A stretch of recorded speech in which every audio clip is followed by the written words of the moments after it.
Ya, teman-teman semua, selamat datang kembali ke channel ini.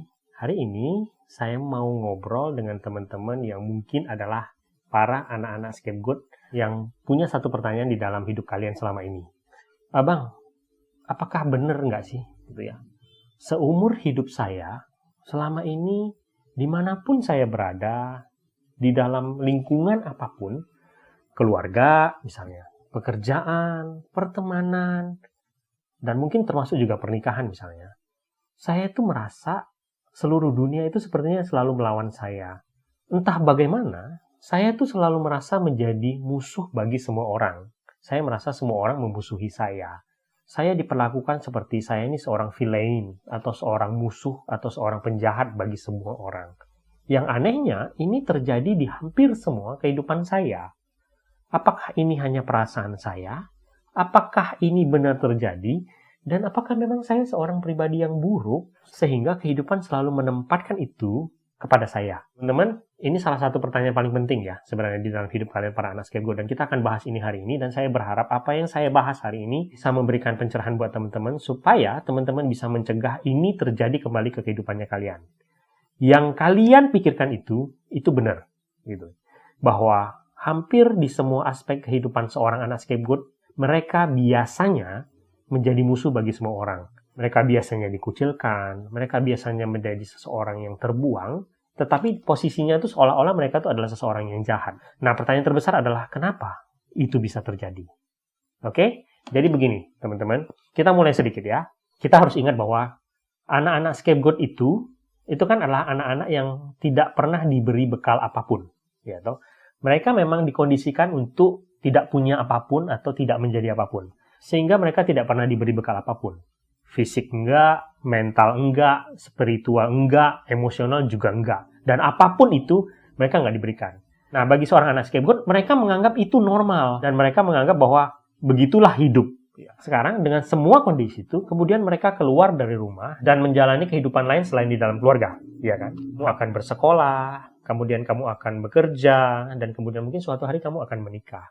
Nah, karena seorang anak scapegoat itu nggak punya bekal apapun gitu, mereka tuh akan mengalami kesulitan yang sangat luar biasa ketika mereka masuk ke kehidupan yang lain gitu. Kenapa? Karena bekalnya memang nggak ada. Gitu.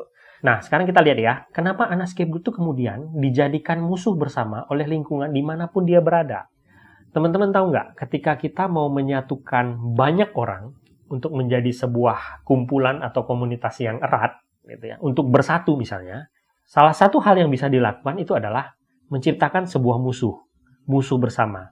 Jadi orang-orang itu biasanya bisa bersatu, gitu ya, karena mereka tuh punya satu musuh yang sama. Ketika misalnya satu kumpulan misalnya, mereka kompak untuk menjelekkan satu orang, itu kan sebenarnya ada satu musuh yang menyatukan mereka bersama-sama kan, gitu. Yang ironisnya sebenarnya musuh bersama yang diciptakan itu sebenarnya bukan musuh gitu. Mereka itu tidak melakukan kesalahan apa-apa sebenarnya, tetapi dikondisikan oleh lingkungan tersebut supaya menjadi musuh, supaya bisa menyatukan lingkungan tersebut gitu. Nah, sekarang coba perhatikan. Anak scapegoat ini kan sebuah profil yang sebenarnya dalam tanda kutip gitu ya, sempurna untuk dijadikan musuh bersama. Kenapa? Coba lihat. Satu gitu. Mereka nggak punya kelebihan misalnya secara fisikal misalnya, karena mereka nggak pernah dirawat, mereka tidak tahu merawat diri. Mungkin saja anak scapegoat itu kebanyakan ya kume, misalnya bau gitu ya, tidak punya tampilan fisikal yang baik misalnya. Secara emosional misalnya, anak scapegoat itu kan anak-anak yang punya kemarahan, merasa tertolak gitu ya. Jadi mereka mungkin punya temperamen yang cenderung tidak stabil dan itu terbawa ke dalam pergaulannya mereka. Nah, selain itu misalnya manner misalnya, karena mereka nggak pernah diajarin cara bergaul yang benar, cara membawa diri yang benar.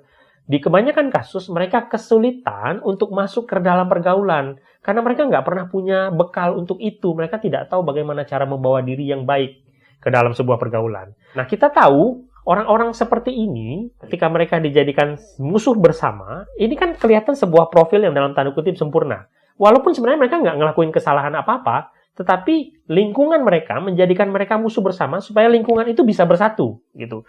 Dan ini juga diperparah dengan keadaan bahwa ketika anak scapegoat itu dijadikan musuh bersama, mereka itu tidak pernah diajarkan untuk membela diri atas ketidakadilan tersebut. Itu satu. Kedua, nggak ada juga yang akan membela mereka. Karena kita tahu anak scapegoat itu kan nggak ada yang membela, toh, gitu. Karena orang tuanya sendiri tidak pernah membela mereka, di luar sana juga nggak akan ada yang membela mereka. Dan sebenarnya guys, salah satunya juga karena anak scapegoat tuh merasa bahwa ketika mereka dijadikan musuh bersama di dalam keluarga mereka, ketika di luar sana mereka juga dijadikan musuh bersama, mereka menganggap itu sesuatu yang normal. Karena mereka menganggap memang ada yang salah di dalam diri saya, sehingga saya pantas untuk dijadikan musuh bersama semua orang.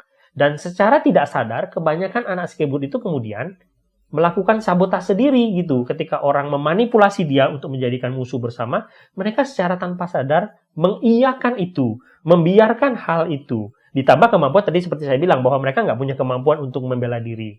Itu yang banyak terjadi. Nah, pola itu cenderung berulang gitu loh.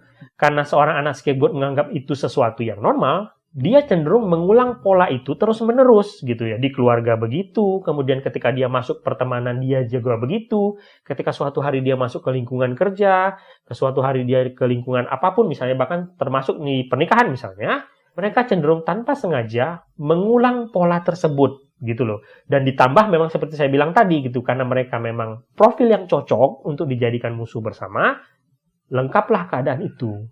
Nah, sekarang bagaimana cara melawannya, Bang? Iya, sebenarnya ini yang saya lakukan di channel ini. Ketika saya memberitahu kalian semua bahwa kalian itu dimanipulasi gitu. Yang kalian percaya bahwa yang salah itu ada dalam diri kalian, itu nggak benar gitu. Bahwa selama ini kalian itu dimanipulasi gitu ya.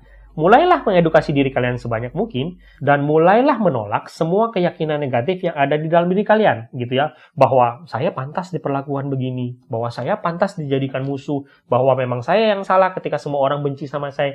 Enggak, itu enggak benar gitu. Saya harus mulai melawan itu semua. Saya harus mulai belajar untuk membela diri saya. Saya mulai belajar untuk percaya bahwa saya bukan pribadi yang buruk gitu. Saya nggak pantas dijadikan musuh semua orang. Dan ketika orang memperlakukan itu kepada saya akan secara tegas menolak karena saya tahu gitu. Saya punya nilai diri gitu. Dan saya tidak akan membiarkan lagi semua itu dilakukan kepada saya. Dan ketika itu perlahan-lahan kalian lakukan, kita harapkan kehidupan kalian akan mulai berubah. Akan ada banyak komunitas-komunitas, akan ada banyak orang-orang yang akan menerima diri kalian apa adanya. Tetapi kuncinya adalah kalian harus menerima diri kalian dulu. Percaya bahwa saya itu punya harga. Gitu ya. Itulah kenapa channel ini selalu menekankan bahwa yang terpenting adalah untuk mencintai diri kalian dulu. Karena ketika kalian mencintai diri kalian, orang lain juga akan mulai menghargai diri kalian.